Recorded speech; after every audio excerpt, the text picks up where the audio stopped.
Hey everyone, in this video I wanted to talk about social justice warriors' influence in gaming. If you're tired of seeing black Nazi women fighting in World War II games, or storming the beaches of Normandy with your carpet-munching sisterhood LGBTQ 7798 rainbow-haired dildo-throwing freedom fighters, you just might be interested in this video. Now at first I was very neutral on the matter, but after doing a few days of research I suddenly realized how big of an impact this influence has really had. In hindsight, you don't really notice it much, but if you stop and really look at the fine details, you'll see a trend in gaming that has been growing slowly over time. I could point out obvious controversies like Battlefield 5 implementing women fighters, or Call of Duty World War II having black women fighting on the Axis powers, but this has been the talk of YouTube for quite some time now. So let's look at some other points that I think might blow you away. So tell me this. Do any of you remember an incredibly badass mission in Call of Duty in the past years? Here, I'll play a clip to refresh your memory.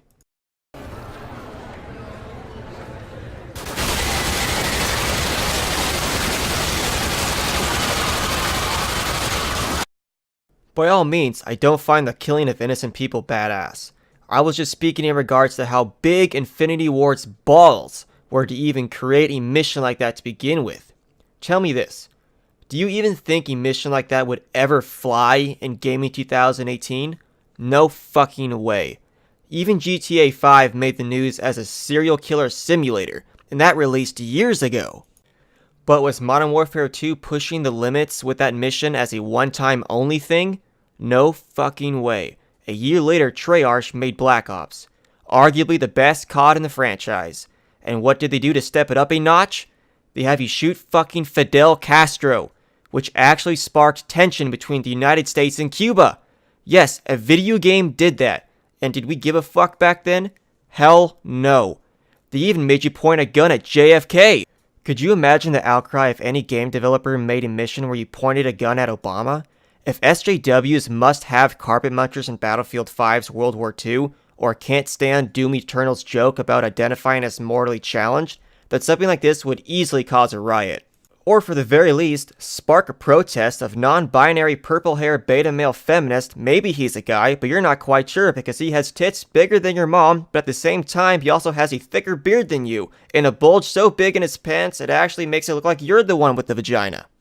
This type of behavior was non-existent when I was growing up gaming, and I definitely prefer it the way it was back then. Some of you may distance yourself from this idea of politics and gaming and would prefer to just play games and have fun. This is totally fine, but for a lot of us, gaming is more than just a hobby. It's a religion, and we don't like our shit being fucked with.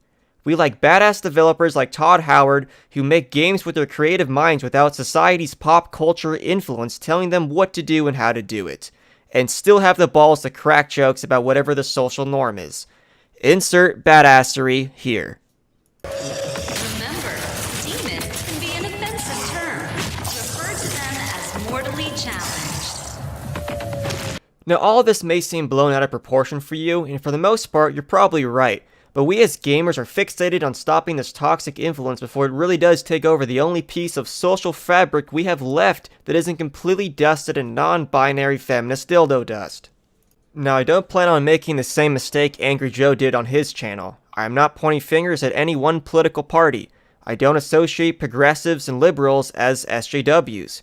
And I don't associate people who hate SJWs as Trump-supporting conservatives #BuildAWall. Social justice warriors are their own demon that we need to collectively fight as gamers to get out of our sanctuary.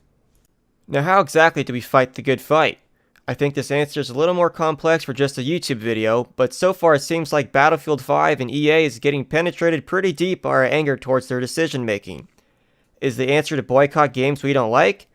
That's what it seems like most people are doing. So is this the approach we take when game developers sell out? I'm not sure, and I think it's too early to tell. But I can say this. The more I look, the more I see on every social platform that we collectively as gamers are pissed off at EA and Battlefield.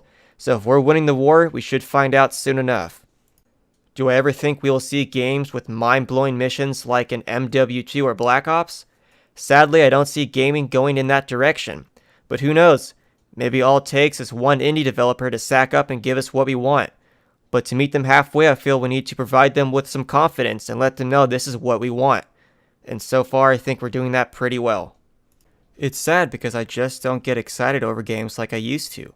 Maybe it's nostalgia taking over my perception and gives me this idea that games back in the day were better than they were now. Or maybe I'm not being deceived, and games just truly are coming out with less and less quality. I'm not quite sure, but I can tell you this, I feel like everyone is on board when we all say that games just kinda suck. But of course, to be honest with myself and everyone else, this is really just my perspective. So, as usual, I would love to hear your guys' idea on this video and gaming in general. Tell me what you guys think. Tell me what you think gaming has become within the last decade. What do you think it's going to be in 10 years in the future? And as usual, like, subscribe, and comment.